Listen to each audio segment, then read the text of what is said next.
E aí? Agora Absalão tem um plano de guerra. Mas será que Davi não sabia disso? Muito bem. Você já reparou como às vezes é difícil a gente ter gente de confiança? Gente que vai com a gente até o limite, que se arrisca porque acredita em você, gente que não te abandona nas horas difíceis. O que a gente vai ver aqui, antes da guerra, é uma série de gente que talvez você nunca ouviu falar, mas era gente de confiança. Porque diz o texto em 2 Samuel capítulo 17, que logo depois, Hussai, que deu o conselho para Absalão, ele foi falar com os sacerdotes Zadok e Abiatar e contou dos seus conselhos. E ele diz, agora envie o quanto antes essa mensagem a Davi. Não passe esta noite do lado do Jordão, atravesse imediatamente o rio. Do contrário, o rei e todos os que estiverem com o Senhor serão massacrados. Jonatas e Aimás, que estavam em En-Rogel, aguardaram esse recado, trazido por uma criada, e eles partiram para dizer a Davi. Mas foram vistos por um soldado. E esse soldado contou a Absalão. E os dois correram. E lá na casa de um homem, em Baurim, ele tinha uma cisterna no quintal. E ele escondeu esses dois homens ali. A esposa dele espalhou grãos para que ninguém percebesse nada de estranho. Então, quando perguntado, a mulher respondeu, eles estavam indo na direção do rio. E eles o procuraram, mas não o acharam. E então, eles entregam a notícia a Davi. Quando, presta atenção nesse detalhe, versículo 23, quando Aitofel percebeu que o seu conselho não seria seguido, montou no seu jumento, partiu para sua casa e depois de organizar e deixar pronto o seu testamento, arrumou a sua casa, se enforcou, morreu e foi sepultado no túmulo da família. Alguns detalhes dessa história. É estranho, não é? Porque a coisa está indo numa direção e de repente o autor muda todo o desenho dela. Hussai contou para Zadok os planos de guerra de Absalão. Davi tinha pedido para Zadok e Abiatar, os sacerdotes, voltem para Jerusalém, lá é o lugar da arca. E se vocês estiverem lá, eu saberei dos planos do meu filho. Ele diz o mesmo para Hussai, volte para lá. Você poderá frustrar os conselhos de Abiatar. Davi sabia de que Abiatar não era um bom conselheiro. Jonatas e Aimás, você nem sabe quem é, nem eu sei. Eles se arriscam e vão levar a notícia para Davi.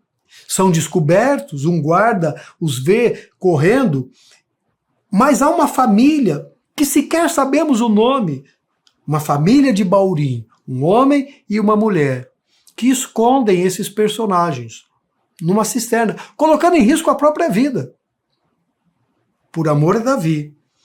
E depois que os soldados vão embora, eles dão a notícia a Davi. Agora, Aitofel, que é o personagem que a gente tem visto de ideias mirabolantes, não gosta de ser contrariado e se mata. O que a gente aprende com essas lições? 3 lições bacanas. Eu gosto. Nenhuma história de sucesso é feita sem gente de confiança por perto. Ninguém vence sozinho.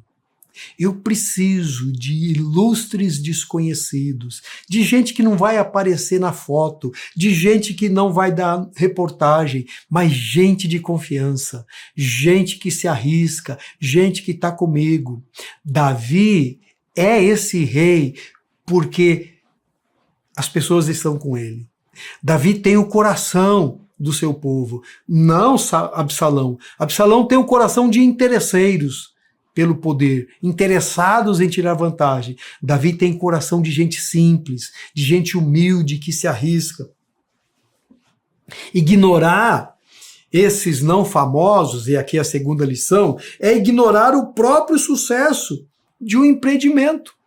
Se você prestar atenção nas leituras de Samuel, você vai descobrir quanta gente está ali. Nós vamos ver alguns episódios adiante quanta gente está cuidando de Davi, protegendo, alimentando. Nós já vimos Ziba levando alimento para Davi, e agora nós temos essa família, temos Jonatas, temos sacerdotes, temos Hussai.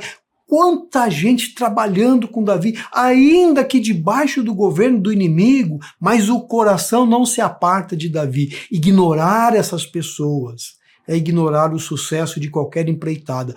Essa é uma das razões da queda de Saul. Saul não se importava com o outro e ele mandava matar aqueles que o contrariavam, como fez com uma cidade de sacerdotes inteira. E Davi os protegeu. E a terceira lição, e talvez a mais difícil deste bloco, é a lição da frustração. Porque a frustração é a conclusão de quem não vive para servir, mas serve apenas para tirar vantagens, para aparecer. Aitofel não serve nem Davi, nem Absalão. Ele era o seu próprio Deus. E quando o seu plano é frustrado, quando ele não vai poder ser o conquistador valente, Aitofel prefere morrer a dividir a sua glória com alguém. Aitofel prefere abandonar tudo, já que eu não posso ser o homem que vai entrar na história como o carregador da noiva, como o doador do reino para Absalão. Eu prefiro morrer. Eu prefiro morrer. Frustração. Fadado ao fracasso, ao esquecimento, ostracismo. Esta é a consequência de quem não serve pelo amor ao próximo, pelo amor a Deus. Serve por amor a si mesmo. E quantos Aitoféus nós encontramos? Gente que não está preocupado com o corpo, está preocupado com ele. Gente que não está preocupado com o reino, está preocupado com as suas ideias. E se as minhas ideias não dão certo, eu estou fora. É difícil lidar com isso. Primeira baixa do reino de Absalão, esse reinado curto, o seu principal conselheiro, a voz de Deus, se matou. O que você faria? Como é que Absalão reage a isso? Isso vai incomodar? Isso vai importar? O fato é que quem não interessa servir morre assim, solitário, suicidando-se ao enforcar-se. A gente precisa pedir a Deus que nos dê um coração de servo, um coração pronto a servir pelo benefício do reino, não pelo meu. Do contrário, meu destino é Aitofel. Você lembra de Judas? E tantos outros personagens que fazem o mesmo caminho? Aprendamos a lição. E agora? Agora dá para ir para a guerra?